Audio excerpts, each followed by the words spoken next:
topics and opinions expressed in the following show are solely those of the host and their guests and not those of W4CY Radio, its employees, or affiliates.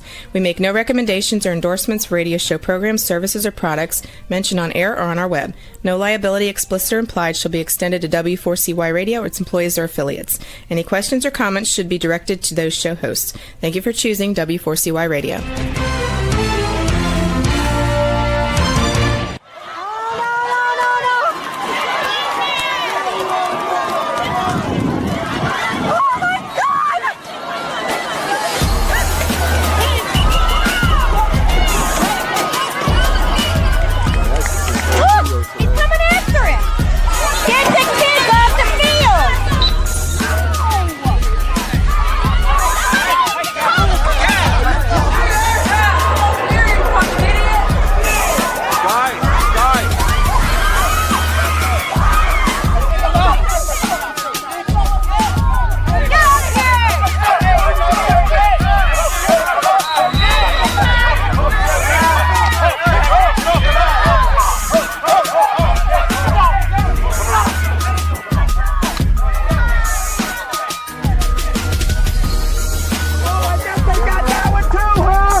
Good afternoon and welcome to Why Johnny Hates Sports. First thing I want to let you know is that those videos are real, and the other thing is not all parents behave that way. I want to make that perfectly clear, but certainly many of them do, and that's what this program is all about. So let me just tell you very quickly about my background and why you think maybe I can qualify to talk about why Johnny hates sports. My background is I was a PE teacher, and then I was a coach at the high school level. Then I became a recreation professional, and we had 15,000 kids in the program. I would see all these kind of things happening all the time. But where I really got the whole gist of it was in my own family with 7 kids. All 7 of them played sports at one time or another, and one thing happened after another. My son Eric came home one day. It was about 94 degrees and hot and humid, and he said, "I'm not going to play baseball anymore, Dad." And I said, "Why not?" He said, "Because it's no fun. My coach today said nobody gets a drink before we have a run and win the game." So nobody got a drink for the whole day. And I said, "Yeah, I can understand all of that. And why you want to quit." And then my daughter, here's a great story. She wanted to play softball. We checked out the softball team. To come to find out, the coach they had asked his players to go in a drugstore and steal certain items in the drugstore for him. I'm not kidding. And guess what happened after that? They caught him, and then they let him come back and be the coach again. So all those stories and everything made me start to think, why isn't somebody doing something about all of this? But you're probably saying, there's Little League in America. And how did that all start? It's kind of an interesting story. There's a guy named Carl Stotts.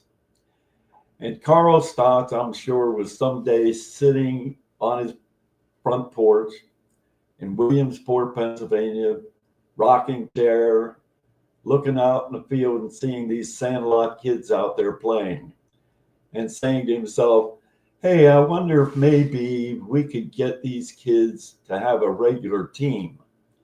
That was the beginning of it.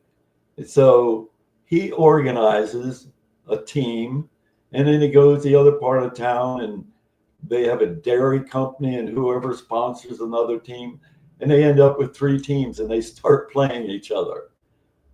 So that's the Little League that started in America. And after that, guess what happens? Then they decide that pony baseball would start. And that was because they needed older kids after they played in this teams in Williamsport. And then Babe Ruth started it. And with all of that, then it became, well, we got to have coaches, and they get coaches to volunteer, and then they get leagues to volunteer. And by the time you have all of that, then it begins. It begins with the parents in the stands watching their kids playing. And watch this as you watch this parent in the stands. What'd she do? She did her job! Go home if you don't know how to play the game!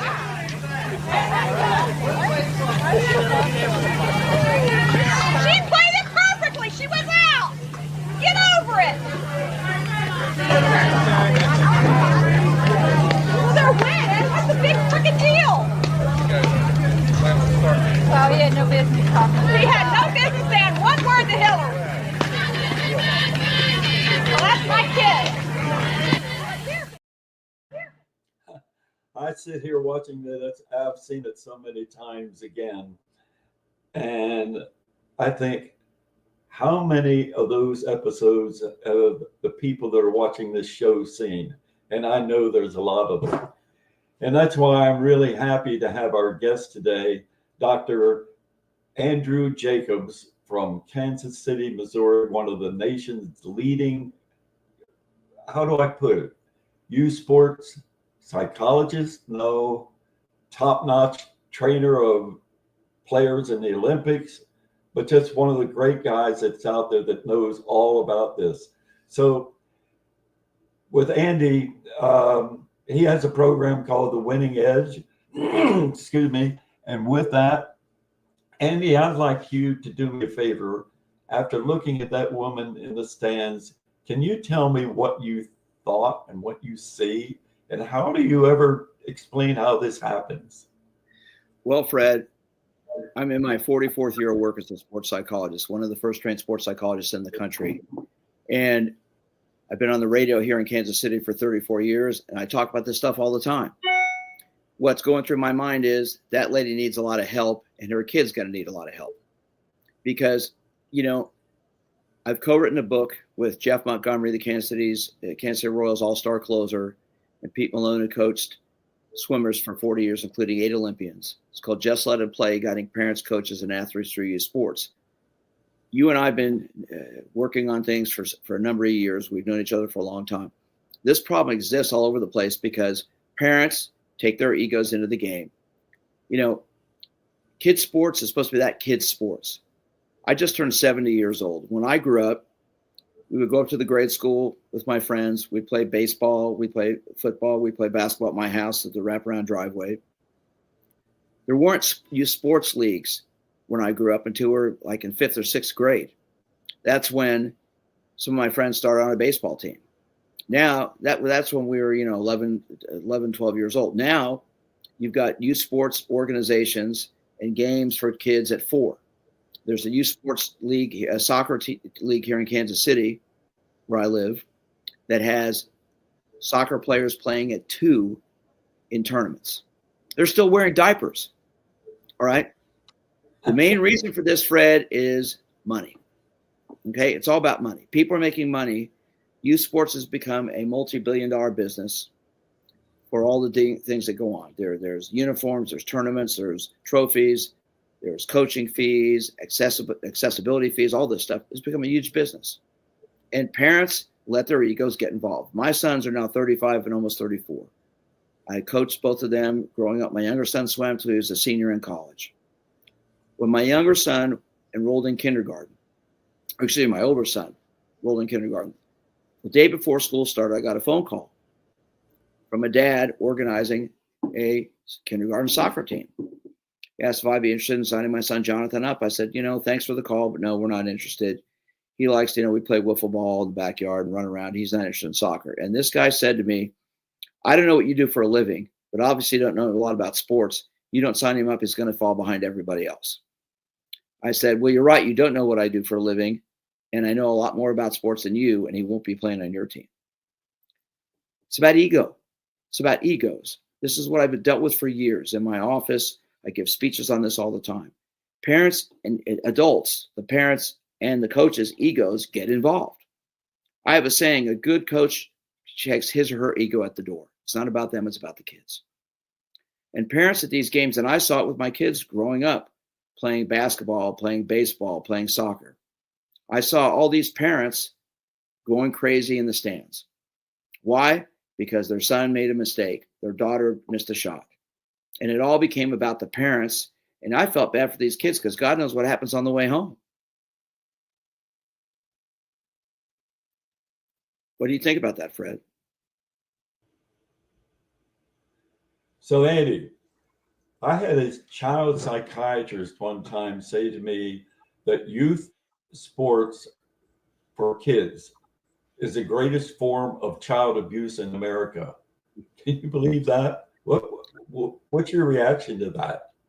No, I don't believe that. There are situations at games, in practices, where adults ruin it for kids. It's not something that's ridiculous. It's the greatest form of child abuse. Youth sports is the greatest venue for kids to learn about themselves. But unfortunately, when egotistical adults, whether it's a parent or a coach, gets involved and their ego gets in the way, then it becomes a problem. And it becomes negative and can be abusive for kids.